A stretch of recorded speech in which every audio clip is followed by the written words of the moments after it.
संकटों का आना रुक सकता नहीं है। क्या कह रहा हूं मैं? संकटों का आना, मुसीबतों का आना, परेशानियों का आना और तुम्हारे जीवन में थोड़े दुखों का आना, ये बंद हो सकता नहीं है। और एक बात कहूं, इनका बंद होना चाहिए भी नहीं, क्योंकि दुख तुम्हें हमेशा सुख का भान कराते हैं। दुख हमेशा तुम्हें सुखी होने की धारणा को जन्म देते हैं। दुख हमेशा तुमको बड़ा बनाते हैं। दुख ही हैं जो तुमको फिर से संभाल देते हैं। दुख ही हैं जो जीवन में स्वाद डाल देते हैं। तुम्हें क्या सीखना है? तुम्हें ये नहीं सीखना कि हमें दुख ना मिले। भगवान के पास दो लाइन लगी हैं। एक लाइन में वो लोग खड़े हैं जो कहते हैं सुख दो, सुख दो, सुख दो, सुख दो, सुख दो,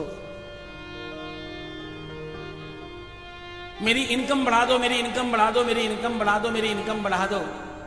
और दूसरी लाइन में वो कुछ चंद लोग खड़े हैं जो कहते हैं मेरे खर्चे बढ़ा दो। क्या कह रहा हूं मैं? ध्यान से सुनना, बिल्कुल फिसल जाओगे, इसलिए बहुत ध्यान एकाग्र रखना। शिव कथा सुनने के लिए शिवयोगी होना चाहिए, उस भाव में सुनना चाहिए। भगवान के पास दो लाइन है। एक वो जो कह रहे हैं मेरी इनकम बढ़ाओ, मुझे पैसा दो और मेरे धन आ जाए, मुझे ऐसी कृपा करो मुझ पर। और दूसरी लाइन वो लगी है जो कहते हैं मुझे पैसा परमात्मा कोई बात नहीं, सबको बांट दो, मेरे तो खर्चे बढ़ा दो। मतलब क्या हुआ?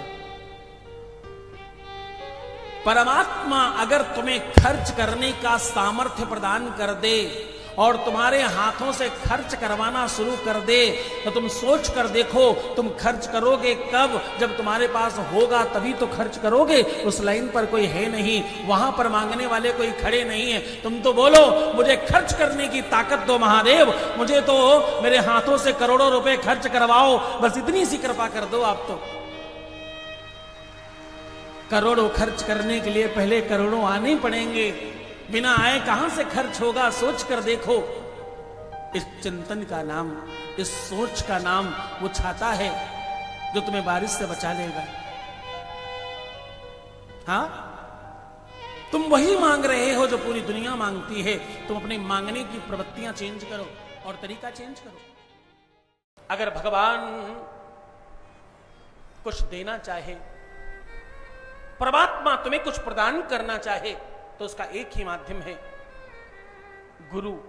क्योंकि जो जिसे तुम भगवान कहते हो वो गुरु शब्द में समाहित है। तुमने बोला बहुत बार पर ये कभी समझा नहीं। गुरुर ब्रह्मा गुरुर विष्णु। क्या? गुरुर ब्रह्मा गुरुर ब्रह्मा गुरुर विष्णु गुरुर्देवो महेश्वरा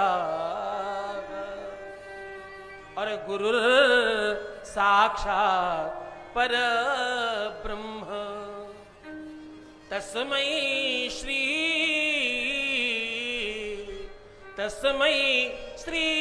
गुरुवे नमः। वो गुरु में सारा के सारे संसार की परम शक्तियां समाहित हैं। तो उनके चरणों में अगर तुम्हारा अनुराग बढ़ा और अगर तुमने सिद्ध संत को, सिद्ध तपस्वी को अपना गुरु बना लिया, तो उसकी साधना का फल तुम्हें मिलना शुरू हो जाएगा। क्यों? क्योंकि तुम तो बड़े बिजी हो, तुमसे तो होगा नहीं। तुम तो ना पूजा खास करोगे, ना तुम पाठ करोगे, ना तुम मंदिर जाओगे। तुम्हें तो सिर्फ सीधे अपना फल प्राप्त करना है। इसका सीधा रास्ता गुरु के चरणों से होता हुआ जाता है।